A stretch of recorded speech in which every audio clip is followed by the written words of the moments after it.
significa colocar em ordem, enfileirar como um exército. Primeiro, segundo, terceiro, quarto batalhão.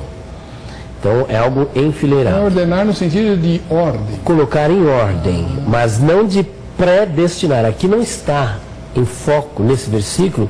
E Lucas, em momento algum, ele tinha em mente um decreto absoluto de Deus. Isso aqui, nós não podemos isolar o texto do contexto. Então nós temos que analisar essa palavra, esse verbo, à luz do contexto de Lucas, porque o debate é em torno de Atos 13, 48. Eu quero me ater por um momento e depois usar alguns outros recursos.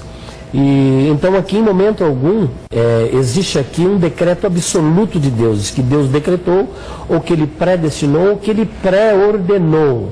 Porque eu posso ordenar e posso pré-ordenar. E as duas palavras são muito diferentes e aqui não aparece. Você está querendo dizer que ele ordenou nesse momento? Aqui foi ordenado. Mas no momento em que eles creram? No momento em que eles creram. O senhor não falou que o verbo está no pretérito? O pretérito, justamente. Ou seja, havia sido... Então, mas é que quando a pessoa escreveu, isso aqui já havia acontecido. Entendi. Aqui não está mas e a causa é essa ordenação. Mas aí tem o efeito. Então, o efeito é todos quanto haviam sido creram. Então, só que é interessante que esse texto ele está trabalhando com um grupo de pessoas. E se a ideia de colocar em fileiras, o propósito de Deus não é salvar só esse grupo, é salvar a humanidade toda. Então, o texto está ligado a esse episódio. A Bíblia, em momento algum, ela vai ensinar essa doutrina de que Deus predestinou um para a salvação e outros para a perdição. Nesse momento, alguém ficou sem se converter naquele grupo que ouvia a pregação? Então a palavra, rejeitais e não vos julgais dignos da vida eterna. Então veja que ela foi pregada a um grupo muito grande, mas uma parte desse grupo deliberadamente rejeitou a palavra de Deus. E aí eu volto à primeira fala do pastor Thomas Tronco, né? Pastor Thomas, sobre a depravação total, que é a primeira premissa da contra-remonstrância. Quem é que vai dizer que Deus não é soberano? Mas não consegue fazer à vontade. Existem coisas que Deus não pode fazer? Existem. Logo, ele não é soberano. Ninguém pode frustrar os planos de Deus. Então, mas tem coisas que você sabe que Deus não pode fazer, né? O quê, por Jesus exemplo? queria curar muitas pessoas, mas não as curou por causa da incredulidade deles. Ele não pôde, ele ficou limitado. A vontade de Deus ficou cativa à vontade dos homens. Pelo menos é o que está escrito no texto, meu querido pastor. Jesus queria curar, mas não pôde fazer isso, apesar de ser Deus, por causa da incredulidade daquelas pessoas. Ele não pôde fazer aquilo. Foi na terra dele. Você está vendo? Só na própria terra. Ele não pôde fazer. Ele queria, mas ele não pôde fazer. Então tem coisas que Deus não pode fazer nesse sentido. Em todas as áreas humanas, quer seja do relacionamento, quer seja... Que é depravação total. Exato. O homem ser totalmente... Nem se arrepender. Exatamente. Jacobus Hermann Arminio, que é a remonstrância. E a primeira posição de Jacobus Hermann Arminio é que Deus salva pela sua graça todo aquele que se arrepende e crê. E então vem a contra-remonstrância na sua primeira parte, que seria o primeiro ponto da tulipe, que diz o seguinte, que todo homem está totalmente depravado ao ponto de não ter autoridade para aceitar e nem mesmo para rejeitar, porque aí vem um outro ponto, que é a graça irresistível. Eu faço um contraponto a essa leitura com alguns textos bíblicos e principalmente com esse texto aqui, em que eles deliberadamente rejeitaram. Então, que o homem não está totalmente depravado é uma verdade. E que ele está depravado, isso não condiz com o texto bíblico. Primeiro, com a queda, o homem não perdeu totalmente a imagem de Deus. A imagem de Deus, ela foi assim prejudicada no homem, mas ela não foi aniquilada, porque nós não temos o ponto de vista holístico de algumas denominações que crê que o homem morre de uma forma total. Não. A imagem de Deus no homem, ela foi conservada não como em princípio. E nós entendemos por imagem e semelhança de Deus esses atributos morais que Deus compartilhou com o homem e também com os anjos, e entre esses atributos morais está a liberdade de escolha, o livre-arbítrio, a capacidade de aceitar e também de rejeitar a Deus ou a sua mensagem.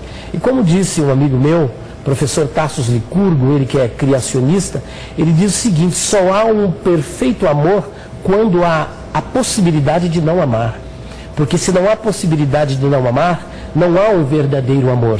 Da mesma sorte, Deus não fez máquinas, isso já dizia Carlitos, não sois máquinas, homens é que sois. Deus criou criaturas livres, senão nós vamos cair aí num determinismo e num mecanicismo, o que a Bíblia não adota, responderia ao apelo e posteriormente não alcançaria a salvação, conforme está em Gênesis 3, versículo 15. Então, vamos por de Deus, não vem das obras para que ninguém se glorie. A fé não vem dos homens, a fé vem de Deus. Então, é que se nós analisarmos o texto ali em Efésios 2,8, esse isto, que seria o pronome demonstrativo, pode ser a salvação também.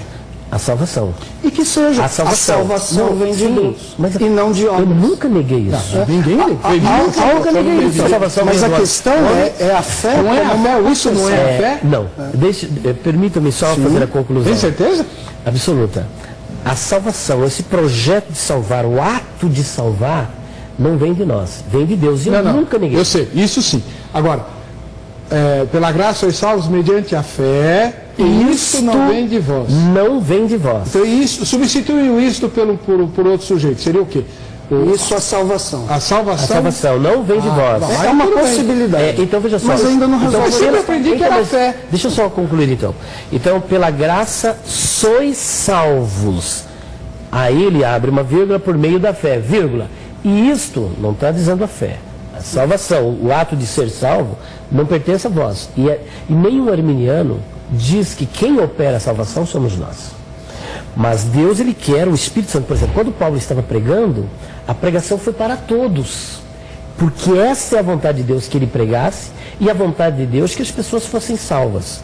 Mas as pessoas deliberadamente não creram, como nós podemos, por exemplo, olha só, lá em Romanos capítulo 1, versículo 18 em diante, que as pessoas deliberadamente cometeram aquele tipo de pecado, quando elas poderiam ter uma atitude diferente, a tal ponto que a Bíblia diz que eles são indesculpáveis, não tem desculpa.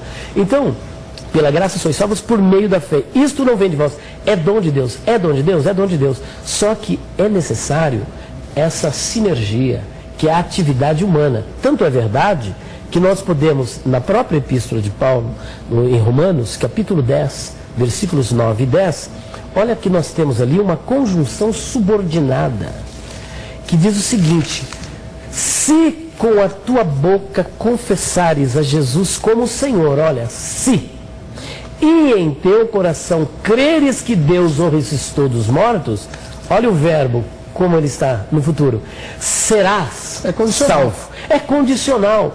É só se você crer e só se você confessar é que você é salvo. Não tem como. Se você não crer e você não confessar. O pastor Elias mencionou duas coisas que até... É soberano. Sim, ele é soberano. Mas existem coisas que Deus não pode fazer. Não pode fazer porque ele não pode? Não. Também porque ele não quer? Não. Por exemplo, quando toda a humanidade caiu, Deus poderia ter salvado toda a humanidade. Mas ele não salvou, mas ele poderia. Ele oferece a salvação e a vontade dele é que todos os homens sejam salvos. Agora, por que todos os homens não são salvos? Porque nem todos os homens creem. Agora, eu quero voltar a uma fala do pastor, e não sei se ele também complementou, a respeito de Jacó, Esaú e Faraó. Porque esse é um dos trunfos dos calvinistas, mas eu percebo, permita-me aqui, me perdoe, mas a exegese desse texto é um pouco equivocada. Primeiro, vocês partem do particular para o geral, e não do geral para o particular. Mas é Paulo que está fazendo isso. Então, você está falando de Israel, oportunidade para a partir do particular. Mas deixa eu pelo menos completar o raciocínio uma vez.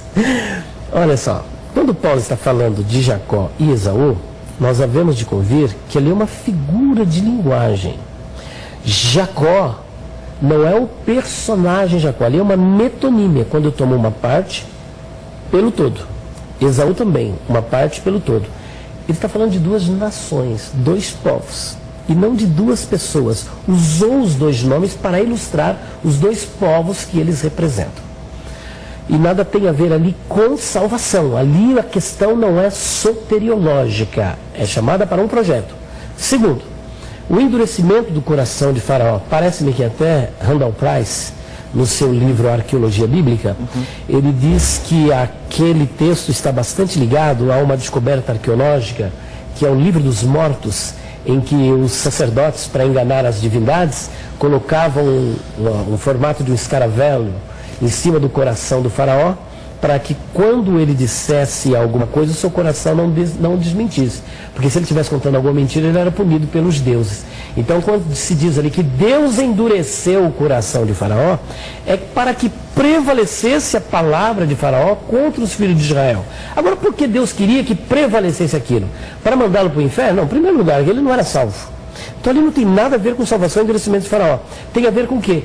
Com o texto que ele já havia proferido a Abraão em Gênesis capítulo 15. Falou, olha, esta nação, os hebreus, eles serão punidos, eles serão escravizados no Egito.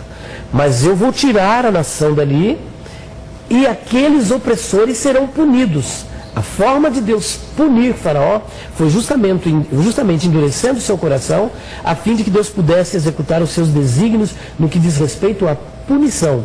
Então não está em pauta ali a questão salvífica. Agora, para fechar, eu quero deixar duas perguntas, uma para o pastor e outra para o seminarista. E vocês me respondam objetivamente. Em primeiro lugar, Adão era um eleito? Podem responder a primeira. Segundo, se Adão era um eleito, a raça humana era eleita? Por favor, depois eu quero fazer a... Eu não acho que Adão era eleito. Eu não acho que Adão era eleito, porque a Bíblia começa falando dos heróis da fé a partir de Abel e coloca Adão como alguém que trouxe o pecado para o mundo. Em nenhum lugar fala de Adão crendo, de Adão... Ele não era eleito. Não, exatamente. E a raça humana também não. Seres da raça humana, eleitos, homens escritos, tendo seus nomes escritos no livro da vida, sim. Aliás, por falar em livro da vida, sabe como o livro de Apocalipse diz que o livro, sabe como é que ele chama os incrédulos?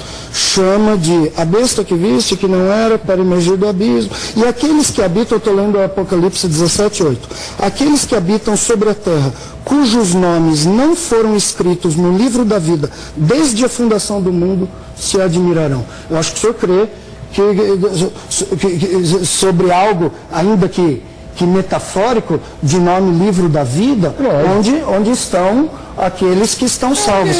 Aqui está dizendo o quê?